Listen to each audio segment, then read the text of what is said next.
माँ वाणी को प्रणाम करता हूँ। देरी से आने के लिए क्षमा चाहता हूँ। बहुत लंबी दूरी रात बाजपुर कवि सम्मेलन में था, शहीदों की याद में था और देहरादून का जाम आप जानते हैं। एक बार जोरदार तालियां उन शहीदों के सम्मान में बजाइए साहब। मैं आदरणीय राम विनय जी की उपस्थिति होती है, बड़े वरिष्ठ साहित्यकार देहरादून के होते हैं, भाई साहब बैठे हैं, सबको प्रणाम करता हूँ। आदरणीय देवेंद्र सिंह जी हमारे मध्य में है, रमाकांत जी हैं। मैं 4 पंक्तियों के माध्यम से शुरुआत करना चाहता हूं। हम सब देश के शहीदों की बात करते हैं।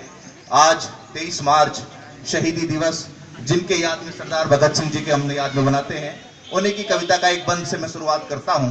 और मैं देखना चाहता हूं कि आप मुझे कितनी देर सुनना चाहते हैं। जितनी देर आप सुनना चाहेंगे मैं उतनी देर सुनाऊंगा और उसके बाद फिर ऋषिकेश चला जाऊंगा।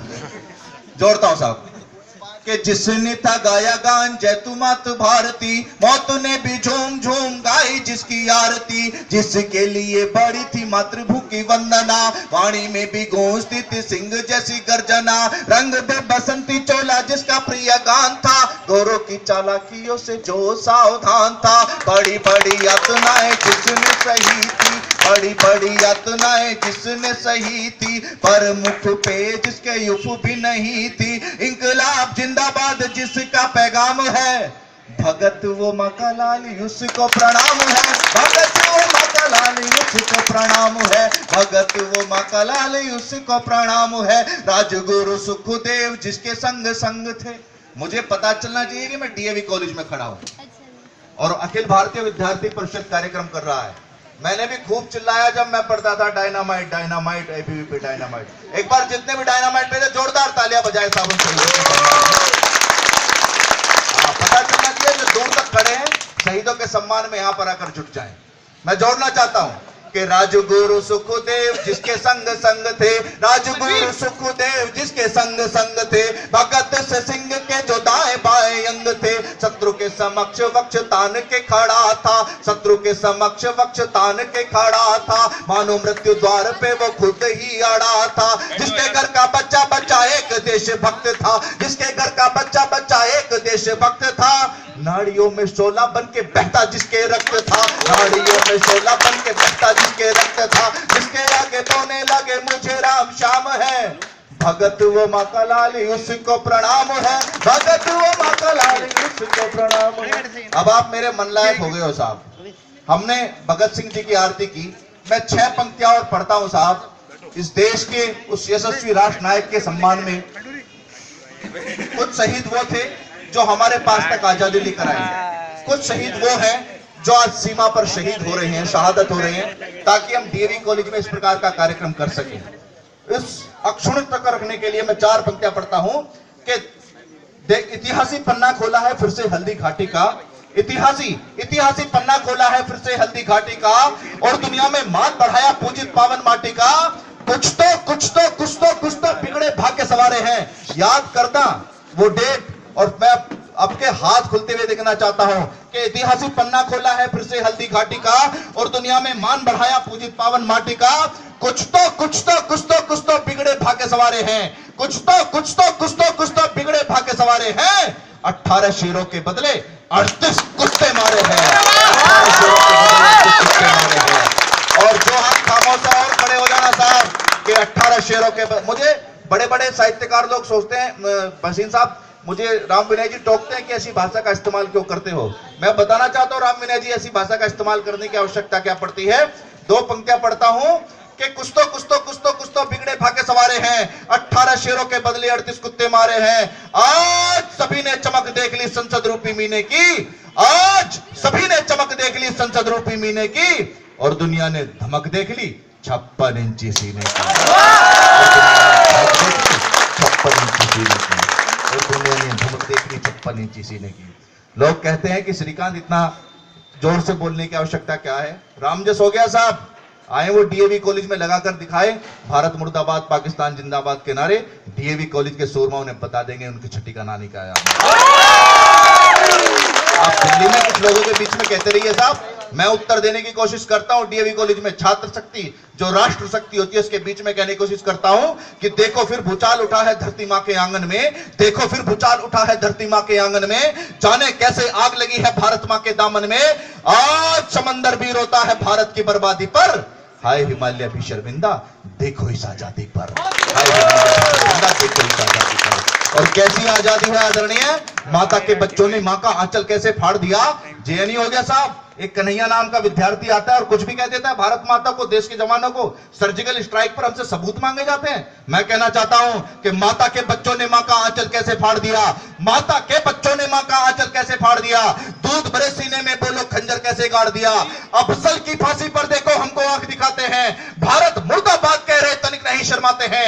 ऐसे ऐसे ऐसे लोगों का फांसी पर चढ़ना बहुत जरूरी है, जयचंदों की नस्लों का कटना बहुत जरूरी है, जयचंदों की नस्लों का कटना बहुत जरूरी है, जयचंदों की जय। मैं जोड़ना 4 पंक्तियां मुझे याद आती हैं। मैं बता रहा था, मुझे एक बार मैं कुछ कविता लिख रहा था, ऐसी तो राममीना जी ने टोका, श्रीकांत इतना कड़वा होने की जरूरत नहीं, शालीनता से बात कर सकते हो। मैंने कहा डॉक्टर साहब आप तो संस्कृत विभाग के विभागाध्यक्ष हैं और संस्कृत तो बड़ी संसार की सबसे मीठी भाषा यदि कोई सी होती है वो संस्कृत होती है। हम तो विज्ञान के विद्यार्थी रहे, विज्ञान के बाद कानून के विद्यार्थी हो गए। हम तो कानून भी जानते हैं और विज्ञान भी जानते हैं। विज्ञान परमाणु बम बना सकता है और कानून केवल जेल पहुंचा सकता है। मैं 4 पंक्तियां बताना चाहता हूं। क्या है कि पड़ी जो बंद सदियों से वो खिड़की कौन खोलेगा। डॉक्टर साहब कि पड़ी जो बंद सदियों से वो खिड़की कौन खोलेगा, घने भ्रम के अंधेरों में बताओ कौन डोलेगा। मेरी मां भारती के संकटों पर आज भी बोलो, अगर मैं भी नहीं बोला तो बोलो कौन बोलेगा, अगर भी नहीं बोला तो बोलो कौन बोलेगा। तब कहना चाहता हूं साहब कि कल तक सोने की चिड़िया थी आज पंखे टूट गए, कल तक सोने की चिड़िया थी आज पंखे टूट गए। भाग्य विधाता भारत के हैं, भाग्य कैसे फूट गए। सिसक सिसक कर मैया रोए, राग रंग में खोए हम, अपने घर की हंसी खुशी में भूल गए भारत के गम। सोचो गरजो भारत के रिश्ते खाबों को ना देखा, सोचो गरजो भारत के रिश्ते खाबों को ना देखा। आपको ही ठीक करने गाओ साहब, क्योंकि देश की जिस दौर जवानी चलती है उस दौर जमाना चलता है, ये हमने नारा गाया है साहब कि सोचो गरजो भारत के रिश्ते खाबों को ना देखा। कश्मीर और नॉर्थ ईस्ट को करते गए जो अनदेखा, कल फिर मेरा भारत फिर से टुकड़ों में बट जाएगा। बट बट कर फिर सोचो किससे क्या रह जाएगा, बट बट कर फिर सोचो अपने। और मैं कष्ट कहता हूं साहब कि जब भी टूटा भारत अपना हमने सोचा टुकड़ा है, जब भी टूटा भारत अपना हमने सोचा टुकड़ा है, पर इसको माता ना माना मेरा यही टुकड़ा है, पर इसको माता ना माना। वो जो लोग माता नहीं मानते, मैं 2 पंक्तियां उनको कहना चाहता हूं कि जब भी टूटा भारत अपना हमने सोचा टुकड़ा है, पर इसको माता ना माना मेरा यही टुकड़ा है।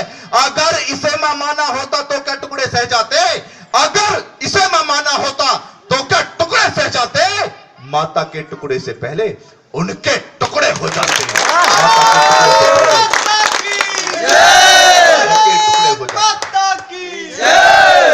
अब आप बिल्कुल मेरे रंग में रंगे हैं। और यदि मैं किसी को कहूं कि तिरंगा झंडा लेकर के सीमाओं पर जाना है तो आप झंडे के साथ तोप लेकर भी चल पड़ोगे। मुझे याद आती है साहब, एक बड़े कई कवि सम्मेलनों में हम जाते तो एक कवि चल दिया, मेरी कविता सुन के लोग तलवार लेकर के। मैंने कहा कहां जा रहे हो, कहा जी मैं सीमा पर जा रहा हूं। क्या तलवार लेके ही, कहा हाँ जी। अरे मैंने कहा तलवार में भी जंग लगा हुआ है, कहा जी कोई बात नहीं, अगला दुश्मन यदि तलवार के घाव से नहीं मरा सेप्टिक से तो मर ही जाएगा।